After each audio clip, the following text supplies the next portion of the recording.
Hey, Clay. Wow, it's been forever since we've talked, huh? How's Sally doing? What grade is she in now? Does she have a boyfriend? I've got so many questions to ask. We have a lot of catching up to do. I feel really bad about making you wait 10 years for me, but I wanted to let you know that I'm sorry for that. But it's all right now. I'm ready to get back together again. Who are you? Come on, you know who I am. I'm your ex-wife, Maria. Sorry, doesn't ring a bell. I think you have the wrong number. Clay, there's literally zero chance that you don't remember me. I'm being serious, so stop screwing with me. I don't know what to tell you, lady. I have no idea who you are. I do seem to remember being married once. If I recall correctly, my ex-wife one day left a letter to me on the kitchen table that said, "I'm sorry, but I've found my true love." It turned out she had dropped off our daughter at daycare and then up and vanished into thin air. I haven't heard anything from her since, but I've forgotten all about her. I don't even remember her name anymore. Clay, for the last time, stop acting like a child and listen to me. I am trying to have an adult conversation here if you don't mind. I don't know. I usually only have adult conversations with, adults. And speaking of acting like a child, I've been caring for a child the last 10 years while you've been off doing God knows what. I could have sworn I blocked your number back then. How are you even messaging me now? Yeah, you did block me, you little baby. So I had to go out and change my phone number just so I could talk to you. That's how serious I am about this. Well, you wasted all that time and effort. I don't want to speak with you ever again. You're not actually still mad about what happened 10 years ago, are you? We've had 2 presidential elections since we broke up. It's time to move on. And I just apologized to you, didn't I? If you think that a simple apology is enough to make up for what you did, you need your head examined. Wow, some gentleman you are, talking to a lady like that. But it's all right, I'm prepared to be the bigger person, so I'll apologize again. I'm sorry, Clay. You're a real piece of work, Maria. I mean, you're acting as if you legitimately believe that you didn't do anything wrong. I didn't do anything wrong, though. It was all his fault. He came onto me so hard that I just couldn't resist. I made a simple mistake, and it could happen to anyone. So if you want to be mad at someone, be mad at him. I'm just as much of a victim as you are. He tricked me. You know, I think you could probably skip getting your head examined and just go straight to being locked up in a mental asylum. There you go again, emotionally abusing me. You want to talk about emotional abuse, Maria? Okay, let's talk about it. 10 years ago, I finished work early and went home expecting to see my wife waiting for me. Instead, I found a letter saying you were running away with another guy. Then just a few seconds later, I get a call from Sally's daycare saying you still hadn't picked her up. What sort of effect do you suppose that had on my emotions, huh? Yeah, I know. I maybe should have done things a bit differently. Maybe? A bit? But you know what? Forget about me. I'm a man. I can take it. Sally, however, is still a young girl. She was 3 years old when her mother abandoned her, Maria. Do you have any idea how hard that was for her? Wow, she was only 3 back then? That doesn't seem that long ago. And yeah, I guess a girl does really need her mother at that age. If you were aware of that, then what were you thinking running away like you did? Again, Clay, I was tricked, deceived. It wasn't my fault. Taking care of Sally was crazy stressful for me. I wasn't thinking properly. And he took advantage of my mental condition. Even if that were true, and that's a big if, it wouldn't change the fact that you did the cruelest thing you could possibly do, both to me and to Sally. I know that, Clay. I know. It was wrong of me to leave you and Sally behind. I realize that. And that's exactly why I'm telling you that I want to come back. Why is that so hard for you to understand? Why is it so hard for you to understand that you're neither wanted nor needed? You only knew Sally for 3 years, and as of today, you've been gone for 10. She's gotten used to life without the mother who abandoned her when she was 3 years old.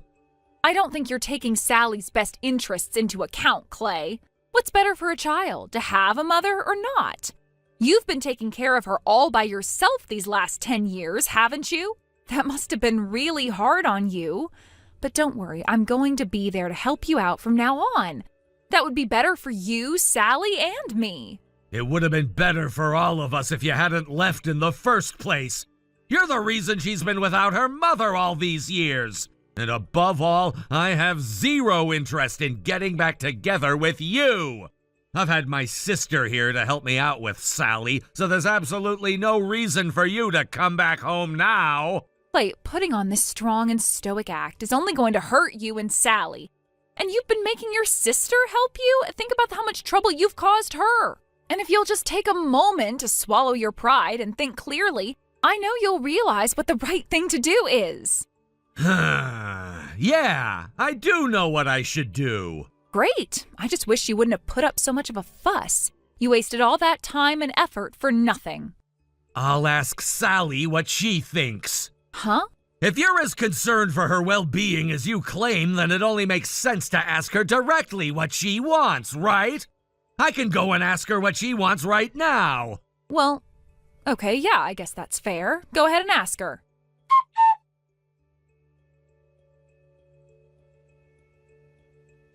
Sorry to keep you waiting. There was a lot of background information to cover. Good grief, it took you long enough. And don't give me any crap about background information. It's a really simple question. Does Sally want me to come back, yes or no? Well, let's hear it. What did Sally say? Dad told me that he would give you my answer for me, but I was firm that I wanted to be the one to speak to you myself. Wait, Sally? Is that really you? Oh my God! Hey there, princess. Mommy's missed you so much. I bet you've gotten a lot taller since I last saw you. I can't wait to meet you. We have so much to catch up on. Catch up? Catching up would imply that we used to have a relationship. But that's not the case for us. We never had a relationship. I don't even know you. You're a total stranger to me. And Dad always told me to never go with strangers. What are you talking about, sweetie? I'm not a stranger. I'm your mom. No, you're not. I don't have a mom. Oh, don't be silly, baby. Of course you have a mom. She's me. I'm your mom. Oh no, I think I know what's going on here. It's him, isn't it? He's gone and told you all sorts of lies about me to try and make you hate me. Well, don't you worry one little bit, Sally. I am every bit your mom, your one and only mom.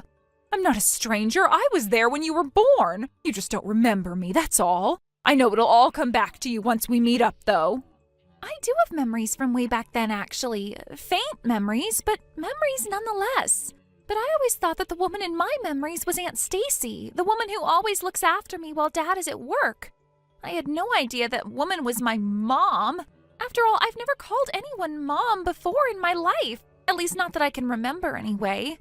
I really only have vivid memories from after you had already left, so you can't expect me to remember you. Oh, Sally, I am so sorry for leaving you behind all those years ago. Every time I think about what I did to you, it makes me want to cry my eyes out. And I want to make up for that. I want to come back to you, sweetie, so please, honey, please, don't say anything like, I don't have a mom. It's like you're shoving a knife right into my heart. That's the saddest thing I've ever heard anyone say. I don't know what you want me to tell you, lady. I said I don't have a mom because it's the truth. I literally do not have a mom. You can disagree if you want. That's your prerogative. But the fact remains that there's nothing in my heart but an empty void where Mom used to be. Oh, you poor little thing. You've been totally brainwashed by your dad. I don't like talking about your dad to you like this, but your dad hates me for no reason. That's why he's been telling you lies about me. And the worst part is the effect his lies are having on you. He is going out of his way to keep you from having the mom that you desperately need. So tell me, honey, what did your dad tell you about me? Well, when I was younger, I used to ask him about where my mom was. All the other kids in my class had moms, but not me.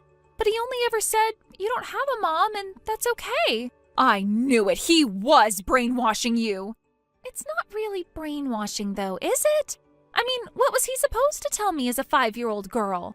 Well, you see, your mom had an affair with another man, and she abandoned you so she could run off with him. Something like that? So I can totally understand why he simply told me that I don't have a mom. You get it too, right? Oh, well, sure, I guess I can understand that. Yeah, when you put it that way, you're right. It's not too easy to talk to kids about affairs and stuff. Okay, I can see your point there. I'm glad we're on the same page so far. And I can admit that you have a point too about kids needing their moms. Back when I was in the 4th and 5th grade, the other kids used to pick on me because I didn't have a mom. My teachers told them off for it, obviously, but they did it in the absolute worst way possible. They treated me like I was some kind of fragile object. Like if anyone breathed on me the wrong way, I'd just shatter. I hated that. It was worse than the bullying, really. It made me want to never go to school again. It was really hard for me back then. I even took out my frustrations on Dad and Aunt Stacy. I was like, why don't I have a mom? Where did she go? Did you make her go away? I feel really guilty about that. It wasn't their fault. Oh, you poor, sweet, innocent little thing. I can tell it's been hard for you, but it's all right now. Mommy's coming home. It is all right now. I'm fine without you. Dad works really hard during the week in order to make sure we have everything we need. Even still, he always leaves his weekends and holidays open to spend with me. He cooks me dinner, takes me places. We have a lot of fun together. And since my Aunt Stacy comes here during the week when he's not here, I'm never alone at home. Plus, elementary school was rough for me, but I'm in middle school now, so the people around me are way more mature. No one makes fun of me for not having a mom anymore, and I've actually made a lot of friends. So I'm perfectly happy both at home and at school now. But imagine if you had your mommy with you too, then you'd be even happier. Don't you think so? No, actually I don't. I've already told you a bunch of times I don't have a mom, and I'm just fine with that. I think I'm going to start crying. I don't know what I need to say to make you understand. Well, what a coincidence. I was thinking the exact same thing. Maybe it would help if I said it this way. The fact that I don't have a mom, the struggles that came along with that, and the way that so many people came together to help me through it all, are a part of what made me the person I am today. I'm perfectly happy with the way things are. In other words, I don't need some random person forcing their way into my life and mucking it all up. Hey, hold on. I am not some random person. You may not remember much about me, but that doesn't change the fact that I am your mother. And as your mother, I deserve a lot more respect than you're giving me. I have been nothing but kind to you during this conversation. Huh. Looks like your conversation didn't go exactly as you had hoped. Clay, is it you again? Yep. Sally had a really satisfied look on her face when she handed me back my phone just now. And looking through your conversation, it looks like she said all that she had to say. What an eloquent girl. I'm impressed. Impressive? That's what you call impressive? Didn't you see the way she was talking to me? Me, her mother. Is that how you raised her, Clay? I knew it. A man raising a child on his own is a recipe for disaster. I don't really want to hear that from you. After all, it's your fault that I was put in a position where I had to raise her as a single man. What do you think gives you the right to comment on the way I raised her? Duh, isn't it obvious? She's my daughter. I'm her mother. The only reason she was so rude to me was because you have been gaslighting her into believing I'm some kind of monster. How could you turn my own daughter against me? Do you even know what gaslighting means? The problem here is that telling Sally the plain truth about what you did would be enough to make her hate you. But I can honestly say we don't hate you anymore. We don't care about you at all. Don't talk like that. Oh, would you like me to talk about something else? How about the fact that the only reason you're crawling back to us is that you need a lot of money fast? What? The guy you left me for left you too, didn't he? And when he left you with a big fat pile of debt. How did you find out about that? I heard about everything from a lawyer friend of mine. So your plan was to use Sally as emotional blackmail in order to get me to take you back.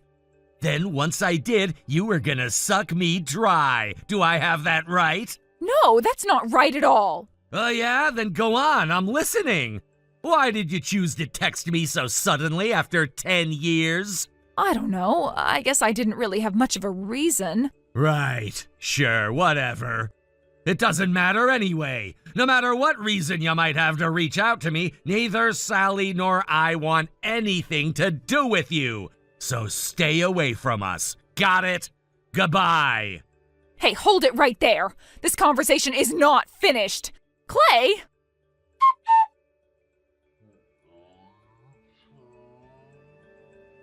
She kept on sending more and more obnoxious texts after that, so I blocked her number again.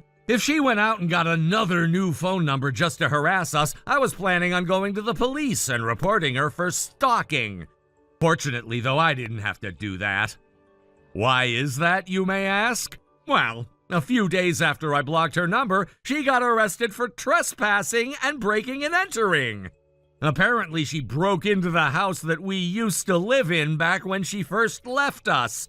I guess she didn't know that I had moved back into my parents' house in the meantime. That was a recommendation from my sister Stacy, and boy, am I glad I listened to her. I feel really bad for the people we sold the house to. They didn't deserve to get dragged into this. I gotta say, I was pretty moved when I read through the conversation that Sally had with Maria. I had no idea that she felt that way about me.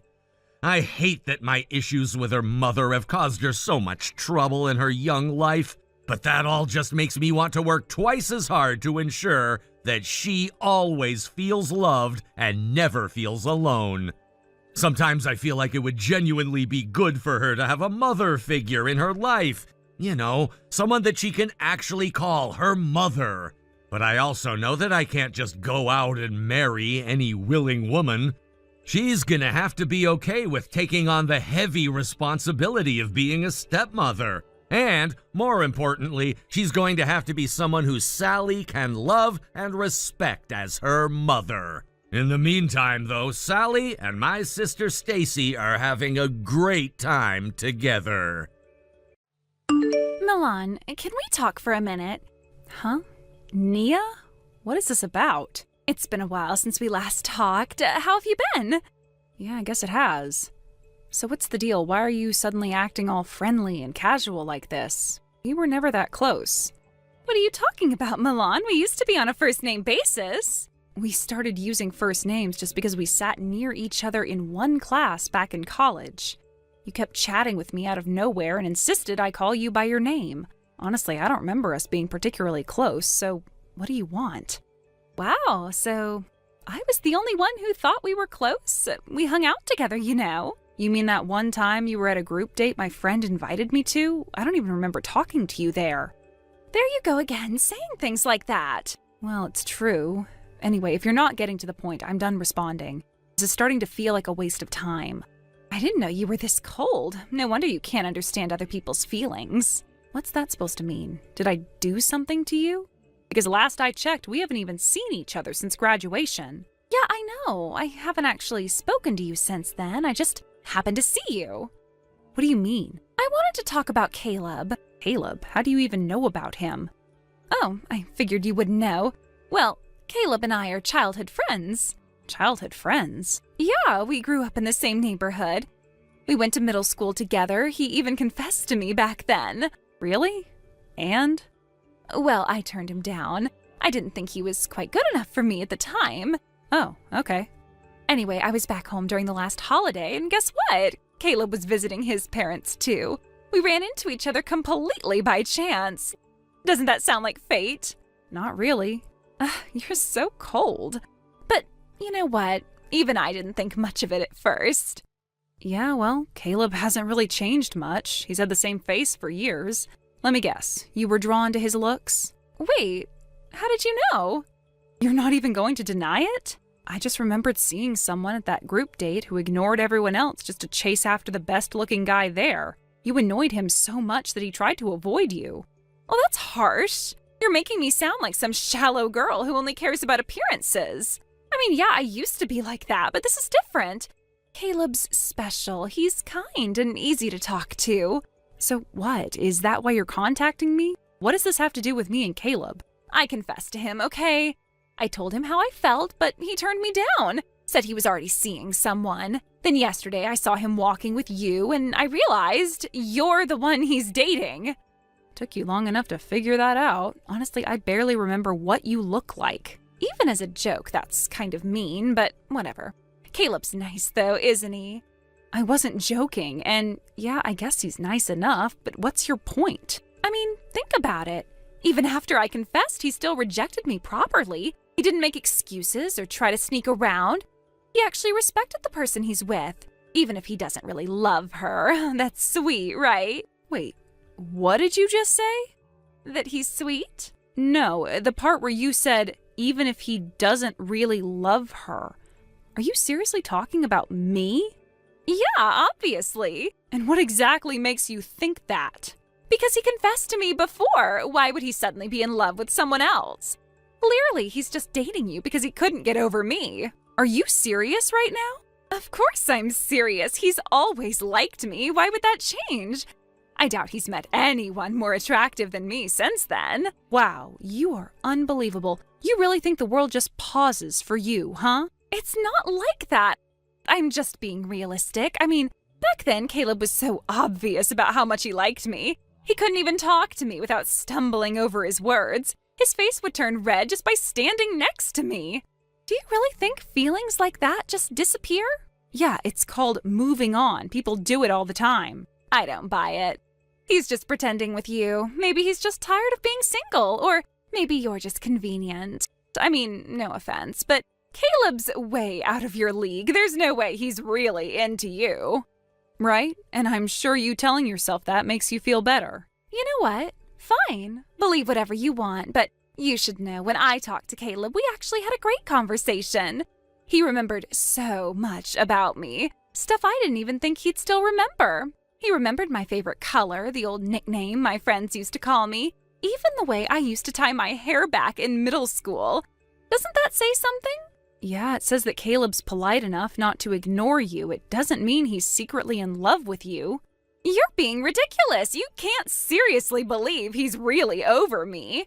I can and I do. Look, if you think Caleb's still stuck on you, that's your problem, but don't drag me into your little fantasy. It's not a fantasy. Caleb and I have a history. You're just some phase. He's with you now because he's unsure of himself. Once he realizes that, he'll come back to me. If you really believe that, then why are you even calling me? If you're so confident that Caleb's going to leave me for you, why are you wasting your time trying to convince me? Because I wanted to warn you. I thought you deserved to know that you're just a placeholder. I figured if you had any self-respect, you'd walk away before you got hurt. Wow, that's rich coming from you. Here's a better idea. How about you deal with your own rejection like an adult instead of pretending you're trying to help me? Caleb told you no. Maybe you should try respecting that instead of acting like you're entitled to him. I'm not acting entitled. You're literally telling me to break up with my boyfriend because you think you're somehow guaranteed to win him back. That's pathetic. I'm just being honest. I'm trying to help you. No, you're trying to make yourself feel better. You want to believe that Caleb only rejected you because of me, not because he's just not interested in you anymore. That's the truth you can't face. That's not true. If you're so sure Caleb still wants you, go ahead and keep waiting for him. But I'll tell you right now, Caleb's not coming back to you. He's with me now and he's happy, so whatever little story you're telling yourself, it's not real. What? Nothing. No, seriously, don't give me that. What's going on? I told you it's nothing. Forget it. You know, I've been thinking. You're only dating Caleb because you forced yourself on him, right? I bet you cornered him, made him feel like he couldn't say no. Caleb's far too nice for his own good, so I am sure you just pressured him until he gave in. Wow. You really believe that? No. Caleb's the one who asked me out. Yeah, right. Don't act like I'm stupid. I already know what really happened. No, you don't. Not even close. Look, this is what I really wanted to say. Oh boy, here we go. What is it this time? I want you to break up with Caleb. What? You heard me. I want you to break up with him. Yeah, no. What? Why not? Because this is insane. Why would I break up with my boyfriend just because you told me to? Because you're just in the way. Caleb doesn't really love you. He's just too nice to say it. He's trying not to hurt your feelings, that's all. So if you actually cared about him, you'd let him go. And what makes you think I'd just take your word for that? Because Caleb loves me. He always has. And I love him too. If you weren't in the picture, we'd be together already. Face it, he's practically my boyfriend. You're just temporary. You're actually serious right now, aren't you? Of course I'm serious. I've been waiting long enough. Just break up with him already. Okay, wow. Listen, let me make this crystal clear. I am not breaking up with Caleb because you've got some weird fantasy about him. Whatever you've been telling yourself, it's not real. If you won't break up with him, then we're not friends anymore. Are you okay? Seriously, we were never friends to begin with. So, yeah, I guess we're done now. Tragic. Don't say that. We've always been friends. Do you want to be friends or do you not want to be friends? Pick one already, because I am honestly not interested either way. Ugh, just break up with him already. He deserves someone like me, not you. Mind if I ask you something? What now? You said Caleb isn't even your type, right? That you weren't really into his looks at first? Yeah, so? So what changed? I don't know. We were talking and I found out he's the CEO of his company now. He's not that much older than me either, and honestly, I was surprised. I didn't think someone our age could already be that successful. Ah, got it. So it's the money. Yeah, that makes sense. You know what? I'll give you credit for being upfront about it. At least you're honest in your own twisted way. Oh, please, don't make it sound like that. Money's important, but it's not everything. But it matters. I'm not going to apologize for wanting some security. Right, except you were just saying Caleb's the love of your life. Sounds like what you actually love is his paycheck. That's not fair. I really do love him. Right. You love Caleb. Just the version of him that happens to have a fat bank account. That's not true. Be honest with yourself. If Caleb wasn't a CEO, if he was just some regular guy working a 9-to-5 job, you wouldn't even give him the time of day. That's not true. Sure, whatever you say. Nia. What now? Do you know someone named May? She's your friend, right? The one who invited us to that outing a while back? Yeah, I know her. Why? Well, May told me something interesting the other day. She said one of her friends recently got scammed, tricked into racking up debt by some guy. Sound familiar? Yeah, that was me. I figured. So you're drowning in debt, and now you're trying to use Caleb as your safety net. Makes sense. It's not like that. Oh, really? What else am I supposed to think? You suddenly fell in love right after finding out Caleb's successful? Please. That's not fair. You don't know what I've been through. I know enough, and since we're talking about Caleb, want to hear something interesting he told me? What did he say? He mentioned something from middle school, said there was this dumb prank he got roped into once. Some stupid dare where he had to confess to a younger girl as a joke. Wait, what? Yeah, apparently it was this ridiculous prank. Confess to someone and see how they react. Caleb told me he felt horrible about it afterward, said he still feels guilty to this day. Even though he ended up getting rejected, it stuck with him. Said it made him realize how hurtful it is to mess with someone's feelings like that. And what's your point? My point is, Caleb's been played before. He knows what it feels like to be strung along. You really think he's dumb enough to fall for your act? No, that's not. And that's not all. When Caleb visited home recently, he said something else. What did he say? He mentioned running into some girl on his way back. Said she started clinging to him out of nowhere, kept going on about how they were childhood friends or something.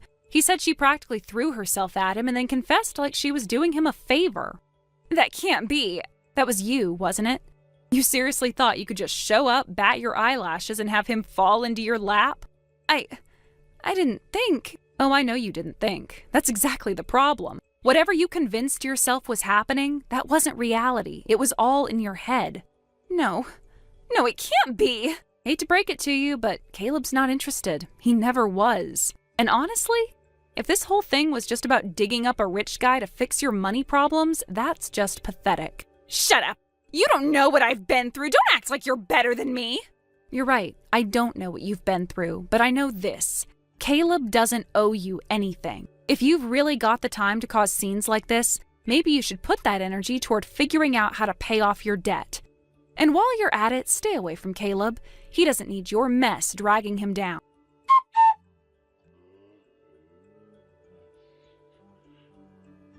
After that, I didn't hear anything from her for a while. At first, I wondered if it was just temporary, like maybe she was taking some time to sort through everything, to process what had happened. But as days turned into weeks, I started to realize that she had completely distanced herself. It was almost as though she had vanished without a trace. The silence was deafening, and it left me with a feeling of uncertainty, not just about her, but about what had transpired between us all.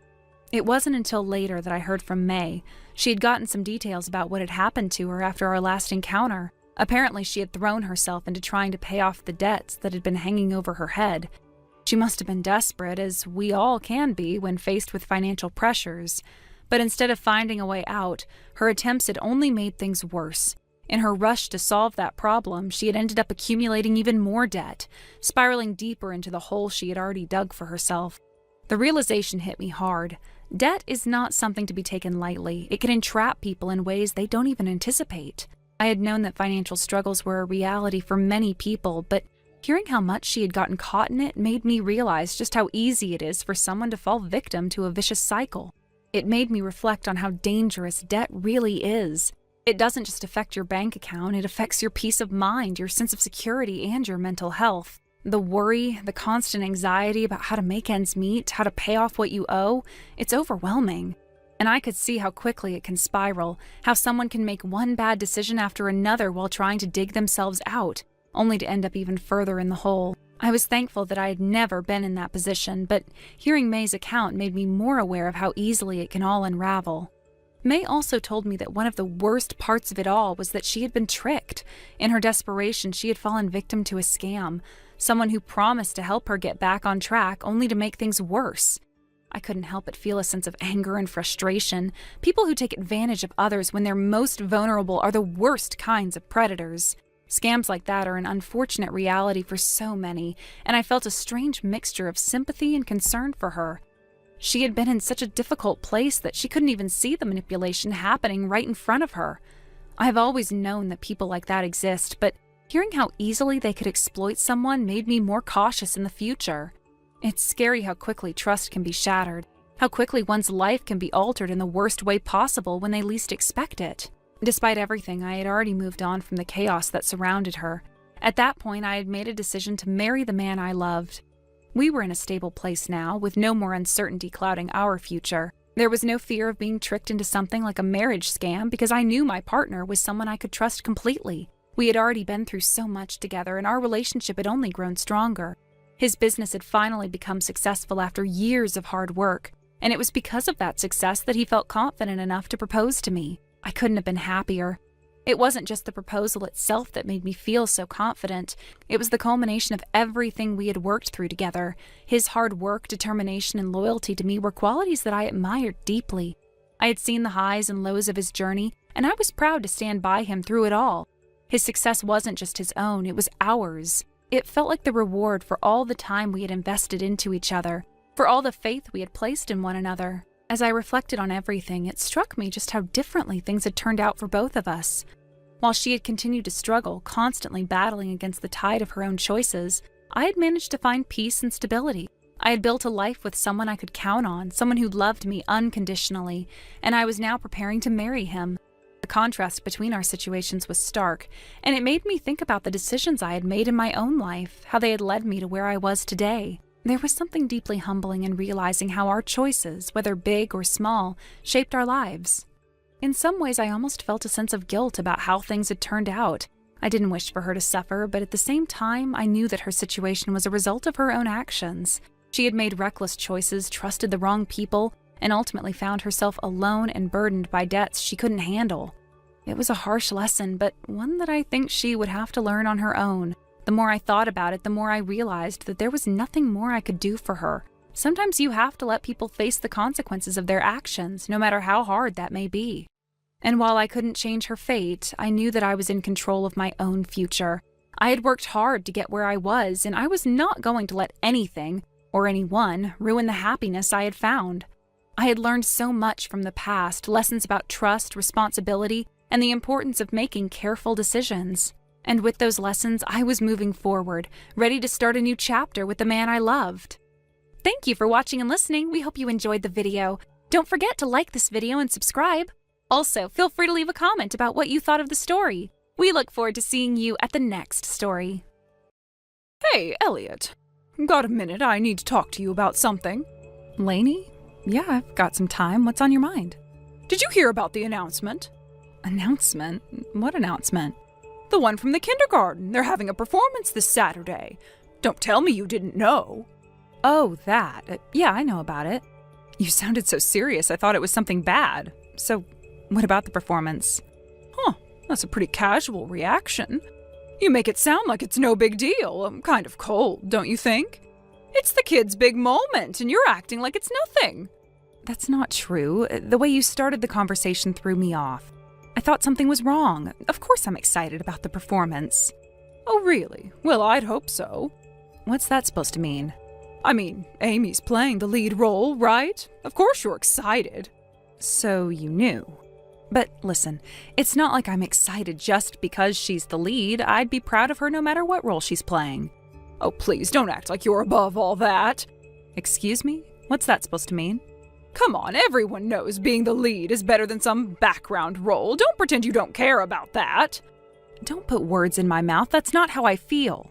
Oh, yeah? So you're saying you wouldn't mind if Amy weren't the lead?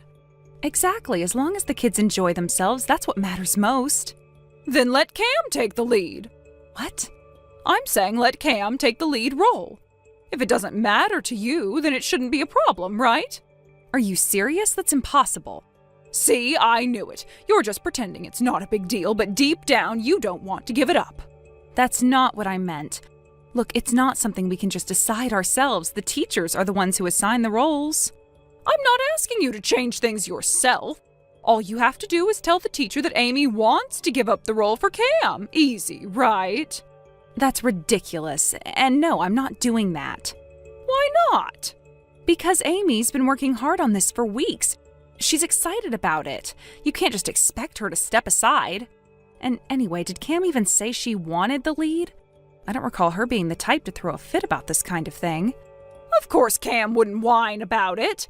But when I heard about the performance, I asked Kay what role Cam had, and she told me Cam wasn't the lead. So obviously Cam must have wanted it.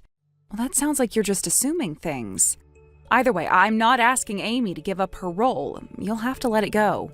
Come on, just let him have it. You said the role didn't matter, but clearly you're just pretending. That's not fair. I said I didn't care about what role Amy got, but what Amy feels is a different story. Can you understand that? Why are you so fixated on this? Because Cam's better suited to the role. She's cuter and she's smart enough to pick up the lines quickly. She's perfect for it. You're seriously making this about looks? It's not just that. Cam's charming. She's the type that people naturally want to watch on stage. Don't you get it? She deserves the spotlight. I think we're done here. Goodbye. Wait, you can't just walk away. Listen, I already told my parents about the performance. They're flying in to watch Cam, and if she's not the lead, it's going to be embarrassing. That's not my problem. I doubt your parents will throw a fit just because Cam's not the lead in a kindergarten play. You don't know that. Look, just do this one thing for me. Tell the teacher Amy's giving up the role. Otherwise what? Otherwise, I'll start telling everyone that Amy stole the role from Cam. I'll make sure all the moms know that Cam was supposed to get the lead, but your family forced her out of it. Are you serious right now? You'd really stoop that low? Try me. If you don't give up that role, I'll make sure your family's completely isolated. No more playdates, no more invitations to parties. You'll be an outcast. You know what? Fine. Go ahead. Tell whoever you want. No one's going to believe you. Oh, they will. People love a good story, especially one where the bad guy is easy to point out. Just imagine what they'll say when I tell them how Amy's parents pressured the teacher to pick her over Cam. I'm not playing this game with you. I already sent screenshots of this conversation to the mom group. Excuse me? I'm not kidding. I screenshotted the whole thing. Everyone's going to know how you refused to let Cam have a chance, even after I begged you nicely. I'll make sure they know you're selfish, entitled, and only care about your kid being the star. Huh? The mom group. Didn't you get a notification? Mom group? What's that? I've never heard of it. Oh, you weren't invited? Well, that's unfortunate. What? So I'm the only one left out? That's horrible. Yeah, must have been some kind of oversight. Oh, wait, since you're feeling left out, let me fill you in on how everyone reacted after I posted our little chat. Wait, what do you mean posted? I shared our conversation with the mom group. Figured they should know about what's been going on. You what? Why would you do that? Because you were threatening to spread lies about Amy. You said you'd tell everyone that Amy stole Cam's role, so I figured, well, better show everyone the truth first. But what did they say? Let me read some of the comments for you. Lainey's acting ridiculous again. Honestly, she's probably better off not being in the group. She doesn't even seem to care about her own kids' feelings. Did she even ask Cam what she wanted? Maybe that's why she didn't know about the performance until now. And now she's threatening people just to make herself look better? Wow. What is this? Exactly what I said. It's how the other moms reacted after seeing our conversation. But why is everyone saying such awful things about me? Well, for starters, the roles for the play were decided weeks ago. The kids have been practicing for a long time. Memorizing lines takes time, after all. You only just found out about it because you weren't paying attention. If you'd been listening to Cam, you'd have known much sooner. Cam never told me. Oh, come to think of it, she didn't even want me to read the announcement flyer. Maybe that's because she knew how you'd react. What's that supposed to mean? I mean, look at how you've been acting. Going on and on about how only the lead role matters, like anything else is worthless. Can you blame Cam for not wanting to tell you she didn't get the lead? Why would she want to hear her own mother belittling her role? That's not fair. I didn't know. Actually, Cam chose her role herself. The kids volunteered for their parts, and Cam put her hand up right away for the role she's playing. One of the teachers mentioned it when I was helping out the other day. What? No one told me that! Let me guess. You heard the name of the play, assumed there was a princess role, and asked Cam if that's what she was playing. When she said no, you jumped to conclusions. Sounds about right? I thought so. Cam's not upset about her role. You are. Honestly, I think she's excited about her part. She's been working hard on her lines, and I heard she's doing a fantastic job. But if Cam wanted that role so badly...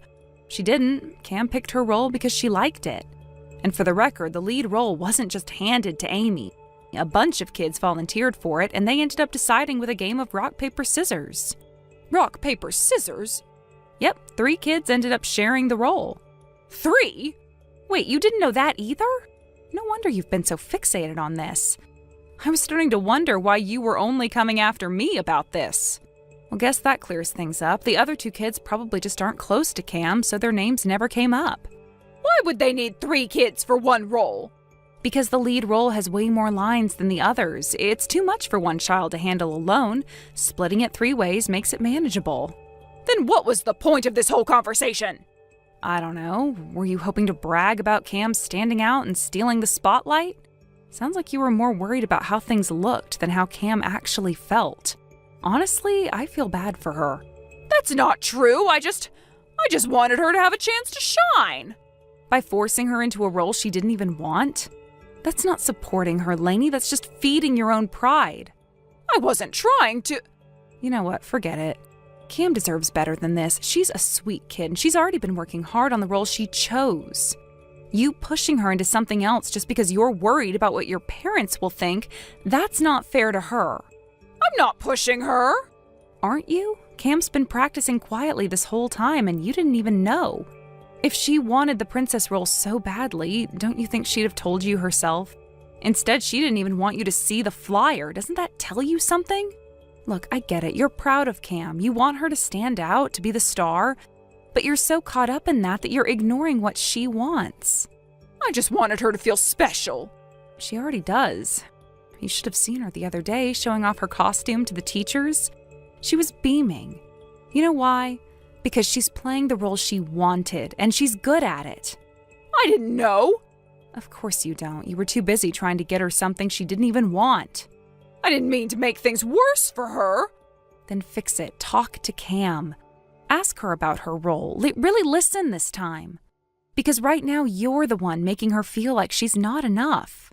What if she's disappointed? What if she really did want the lead and she just didn't tell me? If that's the case, then be there for her. But I think you'll find she's proud of what she's doing. Cam's stronger than you're giving her credit for. I'll talk to her. Good, because honestly, she deserves a mom who's cheering her on, not one who's fighting battles she never asked her to. I messed up, didn't I? Yeah, but it's not too late to fix it. Just let Cam be Cam. That's all she's asking for.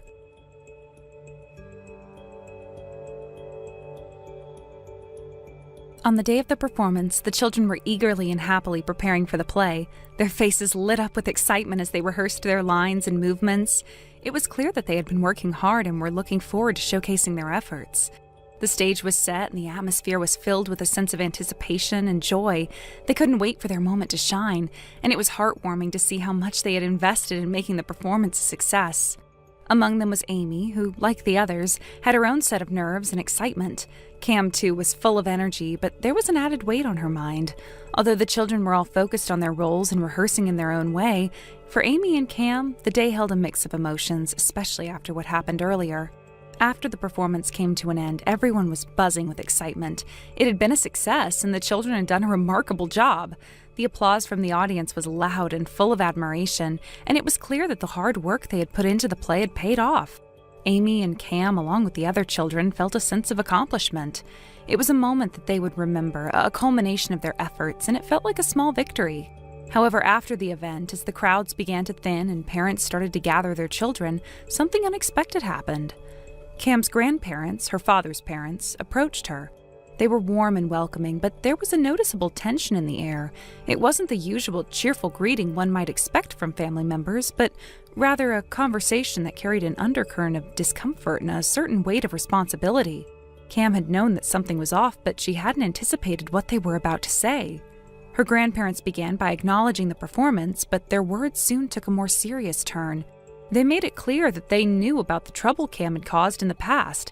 Specifically, they brought up the incident where Cam had caused some problems and the fact that she made things difficult for people around her. The conversation then shifted to the apology Cam had made, or rather the apology she hadn't made in the way they thought was necessary. Her grandparents expressed their concerns about the way Cam had handled things and the impact it had on everyone involved, especially her friends and those who had been affected by her actions. They made it clear that they felt Cam needed to reflect on what she had done and make amends, but that there was still a long road ahead before things could be set right.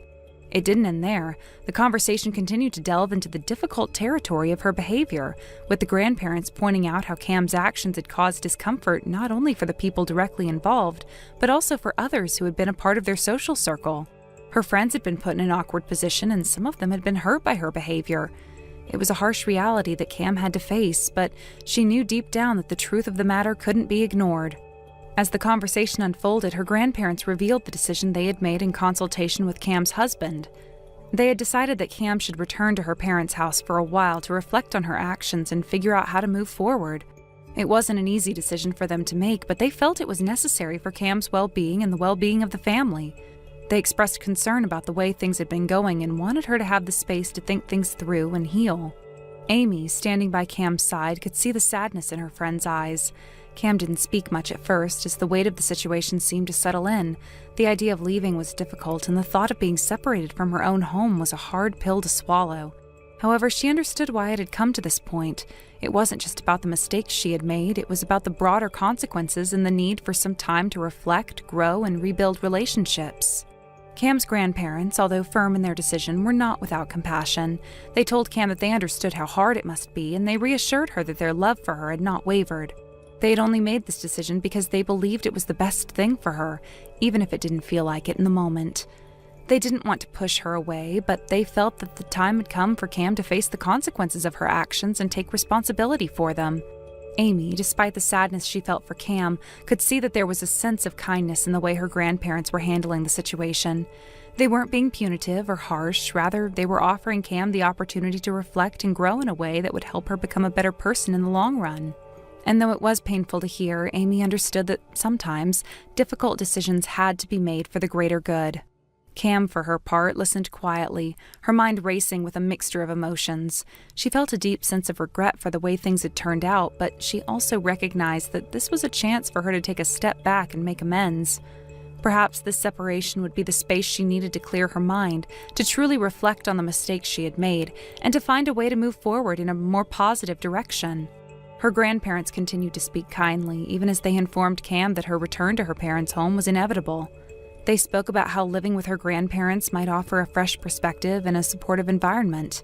They reassured her that despite the tough love they were showing, they only wanted what was best for her, and that she would have the chance to rebuild her relationship with everyone over time.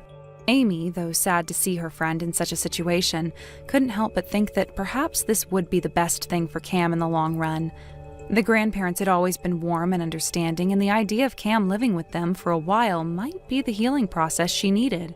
They would offer her the stability and support she required, and hopefully, in time, Cam would find a way to rebuild her life and restore the connections she had damaged. Thank you for watching and listening. We hope you enjoyed the video. Don't forget to like this video and subscribe. Also, feel free to leave a comment about what you thought of the story. We look forward to seeing you at the next story. Hey, Kennedy. What's up? Are you having fun on your trip? Yeah, of course. I'm really enjoying it. Just today I've gotten to visit so many places and everything's been amazing. I've never traveled like this before, so it's a whole new experience. You left pretty early this morning, didn't you? Have you made it to your hotel? Yeah, I'm already here. Why? What's going on? Oh, I just wanted to chat with you for a bit. I had something on my mind. Sure, what's it about? Well, this is kind of a side note, but I was really surprised when you suddenly decided to go on a trip all by yourself. I mean, you said you were going to Seattle, right? That's pretty far. I was shocked that you were able to get all the way there. And I bet it cost quite a bit, didn't it? Yeah, it wasn't exactly cheap, but, I've been planning to travel more in the future, so this trip is kind of like the beginning. I've been saving up little by little for a while now. Finally, after all this time, I got to take my first big trip. Wow, I didn't realize you'd been saving up for so long. I honestly had no idea. Well, I invited a few friends to come along too, but they all turned me down. Even though I offered to pay for them, they said they'd only go once they could afford it on their own. So you're saying you've got some extra money, huh? That's pretty impressive. Hey, Jan. Yeah? So, what's the real reason you wanted to talk to me? Ah, right. I guess I can get to the point now, Kennedy. What? Do you happen to know anything about my credit card? Huh? What are you talking about? No, I don't know anything about it. Why are you asking me? Well, I only realized it was missing this morning, right after you left. The night before last, I was going through my cards, and I definitely had it then. And yesterday, I forgot to bring my card holder home with me, so I left it at the house. I thought maybe you might have noticed it or seen something since you were here the whole time. I even tried calling you earlier today, but I guess you didn't get the message. Oh, right. Well, now that you mention it, I'm sorry. I didn't even think about it. I've been so caught up in sightseeing that I didn't pay attention to anything else. Yeah, I get it. But just to make sure, you don't know anything about it, right? No, don't. Sorry. I didn't mean to be any help. Well, I guess that means you don't know anything about it. It's fine. I'll figure it out. Wait, what's wrong? Are you okay? You seem upset. Honestly, I am not okay. If you didn't know anything about it, I'm wondering if I should report it to the police. I mean, if someone's using my card, it's better to act fast, right? What? The police? Why would you call the police? Well, that's the usual thing to do when your credit card is missing. You have to report it right away to prevent any fraudulent charges. Oh, I don't know. Does it really need to be that serious? Kennedy, I'm not sure you understand the gravity of losing a credit card. Since you don't have one, maybe you just don't realize how important it is. Is it really that big of a deal? You don't even get it, do you? Are you making fun of me? No, I'm not trying to mock you. I'm just trying to explain that losing a credit card isn't something to take lightly. Wait, I get it now. Since the card can be used to buy all sorts of things, you're worried that someone might pick it up and use it, right? You're just panicked because you don't want someone else to spend money with your card. Exactly, and you should understand why I'm worried. If someone uses the card without permission, it's a huge problem. Wait a second, though. Are you sure you understand how credit cards actually work? What? Of course I know how they work. No, a credit card isn't just something you can use like cash. It's a way to buy things now and pay for them later. Do you even know what that means? Wait, what? Can you explain it again? Okay, listen carefully. When you use a credit card, the company pays for the purchase up front. But you're not paying right then. You have to pay the company back later. Essentially, it's like borrowing money. Oh, so if someone uses my card, I'm the one who gets the bill later? Yes, exactly. And that's why I'm so stressed about it. If my card gets lost, I'll be responsible for any charges made with it. Huh, I see. But do you really have to go to the police? Did you even hear what I just said? It's really important to report it to the police as soon as possible if someone finds and uses your card. But we don't even know if anyone used it yet. What if you just misplaced it somewhere? If you wait too long and someone uses the card, it's already too late to do anything about it. And you're acting really suspicious about it. Is there a reason you're so against reporting it to the police? What are you implying? Are you accusing me of something? That's horrible, Jan. Oh, I'm accusing you now? Well, maybe you don't realize it, but you used my card, didn't you? You knew about it all along, didn't you? What? No, I didn't. I didn't even think about it that way. I didn't think you would, but if you actually knew what you were doing, you'd realize how much trouble you're in. What do you mean? Don't act like you don't know. I can see it on your face. You know you've been using my money. And don't even try to make excuses. You took my card without asking, and now you're just playing dumb. Well, fine. What's the big deal? It's not like you're actually losing anything. It's your cards, right? Your money is the one that's really affected. Of course I'm affected. You're using my card for things I didn't agree to, and that's stealing. You think it's funny that you're going on a vacation and I'm the one paying for it? It doesn't really matter to me. It's not like I'm actually losing anything. It's all your money anyway, right? You're just mad because you're not the one enjoying the trip. That's exactly the problem. You're acting like it's no big deal. If you had any respect for me or my things, you'd never have done this. Oh, I get it now. I'm the bad guy. Fine, I'll own it, but you don't have to make such a big deal out of it. It's not like it's the end of the world. Yes, it is the end of the world, Kennedy. You don't understand the consequences. You think it's all fun and games, but when the bills come in and I'm left paying for your mistakes, you'll see how serious it really is. Whatever. I'm enjoying my vacation, and you're just mad because you have to pay for it. Enjoy your life, Jan. I won't let this go, Kennedy. I am done being nice about this. I've already stopped your card. Huh? What do you mean? When a credit card is lost or stolen, they can stop it to prevent any further fraudulent charges. So the cards you're holding right now? It's completely useless. It doesn't hold any value at all. You can't use it for anything anymore. No way! Are you saying I can't use it anymore? But it's mine! You can't just take that from me! Exactly. It's no longer ours. I'm afraid you're out of luck. It's been stopped, and it's void. You can't even buy a candy bar with that card anymore. Wait, hold on. This can't be real. You can't just take my card away from me like that. Oh, but I can. It's already been done. The moment you misused that card, it became useless. I wasn't going to let you keep using it when you took advantage of the situation. It's over. I've already contacted the bank and they've stopped it. You've been cut off. Oh, this can't be happening. Are you serious? I'm very serious. I tried to give you the benefit of the doubt, but you crossed the line. You think I'm going to let this slide? You've already taken advantage of me, used my trust, and now you think you can keep going? Not anymore. Wait, please. This isn't fair. You can't just leave me high and dry. What am I supposed to do now? What were you planning to do when you took the card? Use it for yourself and hope I wouldn't find out? Well, you're not going to get away with it. You didn't think about what would happen if you got caught, did you? I didn't think it through. I was desperate.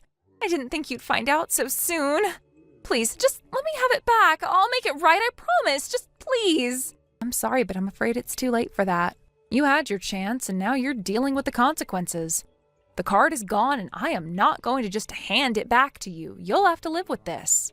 No, this isn't fair. This is all your fault. You're making this worse than it has to be. My fault? Are you serious right now? You're the one who stole from me. You took what wasn't yours. You took my trust and threw it away. This is all on you. If you're looking for someone to blame, you should start with yourself.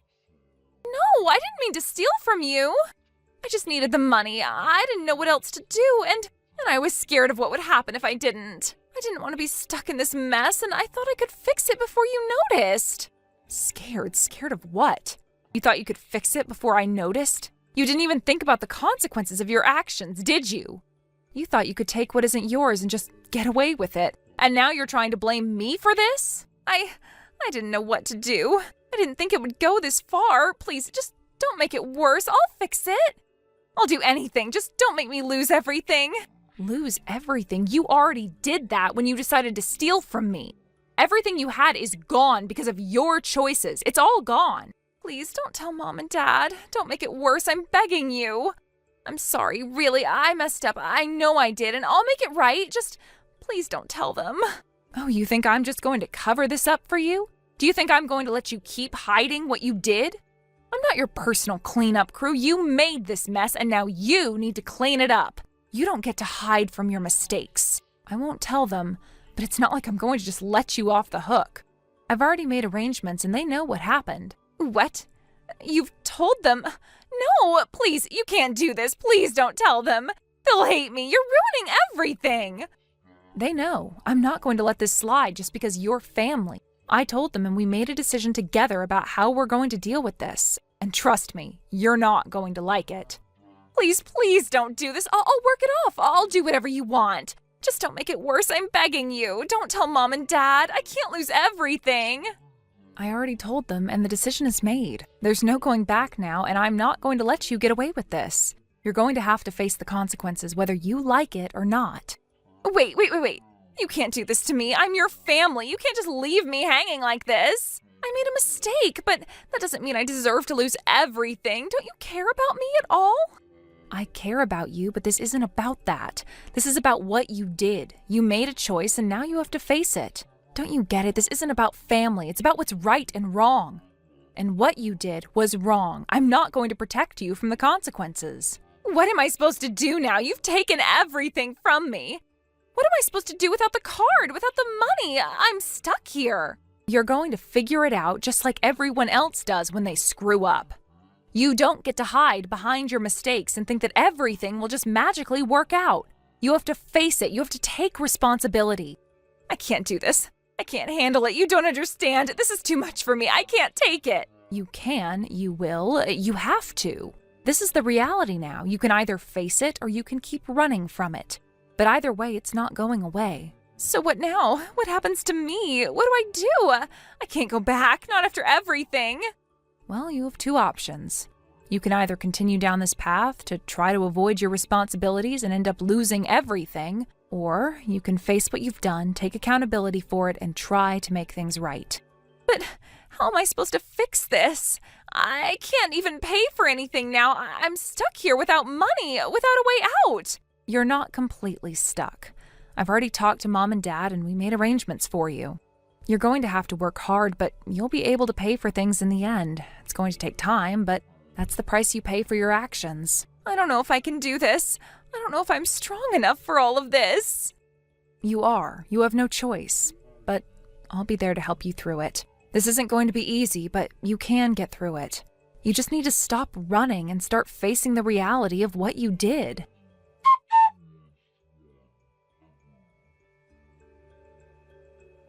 The next day, we finally arrived in Seattle, a city known for its iconic skyline, bustling streets, and vibrant culture. It was a long-awaited trip, and the excitement was palpable among the group as we began to explore what the city had to offer.